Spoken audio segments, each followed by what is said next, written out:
ప్రపంచంలో electric vehicles పెద్ద market India అవుతుందని కేంద్ర మంత్రి కిషన్ రెడ్డి అన్నారు.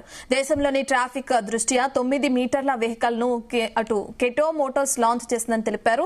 ఇక పెట్రోల్ డీజిల్ వాహనాలకు ప్రత్యామ్నాయంగా పర్యావరణ పరిరక్షణకు ఎలక్ట్రిక్ వాహనాలు దోహదం చేస్తాయన్నారు. ఇతర దేశాల మీద ఆధారపడకుండా భారత్ లోనే తయారు చేసేలా సంస్థలు వచ్చాయన్నారు. భారత ఇంజనీర్లు ప్రపంచాన్ని శాసిస్తున్నారని కిషన్ రెడ్డి తెలిపారు. పెరుగుతున్న వాహనాల వినియోగాన్ని దృష్టిలో ఉంచుకుని గ్రీన్ ఎనర్జీ వైపు వెళ్లాలని, ఈవీ వెహికల్స్ వైపు మారాల్సిన సమయం వచ్చిందని కిషన్ రెడ్డి తెలిపారు. Solar, green energy, wind, hydro ఎనర్జీలో భారత్ ముందుందని తెలిపారు. ఇక 2047 వికసిత్ భారత్ లక్ష్యంగా ఇప్పటి నుంచే మార్పు రావాలని కేంద్ర మంత్రి కిషన్ రెడ్డి కోరారు.